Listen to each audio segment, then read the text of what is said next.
Assalamualaikum warahmatullahi wabarakatuh. Perkenalkan, nama saya Uliatus Zakiyah dari Offering C dengan NIM 2302316052282. Di sini saya akan menjelaskan mengenai salah satu faktor pemecah dunia Arab, yaitu kesukuan. Mengapa kesukuan itu menjadi penyebab runtuhnya dunia Arab ataupun suatu negara? Nah, karena kesukuan itu telah memainkan peran yang signifikan dalam pemecah dunia Arab. Nah, terutama dalam konteks sejarah maupun perkembangan politiknya. Kesukuan itu seringkali menjadi identitas utama bagi individu di dunia Arab. Loyalitas terhadap suku dapat mengalahkan ikatan nasional ataupun agama, menciptakan friksi antara kelompok yang berbeda. Hal ini terlihat jelas dalam konflik-konflik politik yang seringkali berakar pada rivalitas antar suku. Sejarah panjang perpecahan di dunia Arab seperti yang terjadi selama masa dinasti Umayyah menunjukkan bagaimana kesukuan itu dapat memperkuat kekuasaan tetapi juga menyebabkan ketegangan internal. Misalnya, fanatisme. Nah, fanatisme yang berlebihan itu, fanatisme terhadap suku kita sendiri, itu dapat menghalangi dukungan ataupun menghalangi dukungan bagi pihak-pihak tertentu dalam konflik politik. Dalam konteks modern, kesukuan itu tetap menjadi faktor penyebab adanya suatu konflik ataupun permasalahan dan atau perpecahan. Seperti yang terlihat dalam krisis Yaman dan berbagai pertempuran yang melibatkan kelompok-kelompok bersuku. Secara keseluruhan, kesukuan itu kesukuan itu menjadi penyebab adanya faktor pemecah yang kompleks, bukan hanya di dunia Arab, melainkan di seluruh negara.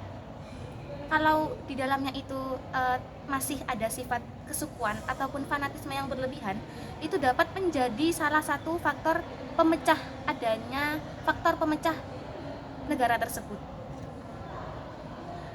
Nah, mengapa kesukuan itu menjadi faktor pemecah? Nah, kesukuan itu timbul karena karena adanya rasa toleransi yang kurang ataupun rasa kurang menghargai antara satu sama lain. Nah, sikap saling menghargai dan toleransi antar suku bangsa yang kurang itu dapat memicu adanya konflik. Mengapa? Karena dengan adanya dua sifat tersebut itu bisa menimbulkan munculnya sifat etnosentrisme. Apa itu sifat etnosentrisme? Nah, sifat etnosentrisme itu adalah sifat yang menonjolkan kelebihan budaya sendiri dan menganggap rendah budaya suku lain, juga dapat memperlemah persatuan. Nah, kita itu boleh bangga terhadap suku kita sendiri, tapi kita itu tidak boleh menganggap rendah suku lain. Nah, itu yang dimaksud dengan etnosentrisme. Jadi kita itu tidak boleh mempunyai sifat yang etnosentrisme. Jadi kita itu harus tetap menghargai budaya lain, tidak boleh mengunggulkan budaya sendiri, tetapi tidak boleh merendahkan budaya lain. Nah, terus selanjutnya yaitu pembangunan yang tidak merata ataupun terpusat di wilayah tertentu. Itu dapat menimbulkan kesenjangan ekonomi maupun sosial antar daerah. Misal, di suku ini pembangunannya ini sudah bagus gini-gini, tapi di suku lain itu masih kurang memadai. Nah, itu dapat memunculkan adanya sifat kesukuannya itu tambah tinggi lagi, yang menimbulkan itu lebih ke kurang menghargai ataupun kurang toleransi. Selanjutnya yaitu pengaruh budaya, yaitu melemahnya nilai-nilai budaya. Nah, apabila kita itu kurang ataupun lemah nilai-nilai budaya kita, itu dapat mempengaruhi kurangnya rasa cinta kepada tanah air kita sendiri. Di samping kita itu bangga terhadap adanya atau menonjolnya suku kita sendiri, kita itu harus ingat dalam suatu, misal nih ya, di dunia Arab itu kan nggak cuma satu negara aja yang di dunia Arab, tetapi di dalamnya itu terdapat banyak negara.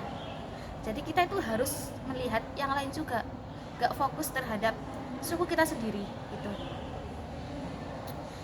Selanjutnya yaitu adanya ancaman dari dalam maupun luar. Nah, itu internal ataupun eksternal itu dapat menimbulkan adanya rasa kesukuan, yang dimana kesukuan tersebut menjadi salah satu faktor pemecah suatu negara. Nah, oleh karena itu kuncinya yaitu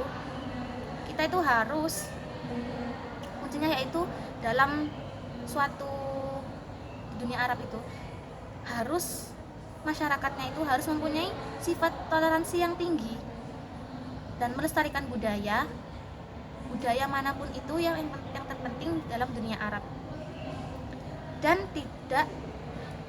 dan mempunyai rasa toleransi dan saling menghargai. Mungkin cukup sekian dari saya. Bila ada kekurangan dan kesalahan mohon dimaafkan dan dimaklumi. Wassalamualaikum warahmatullahi wabarakatuh.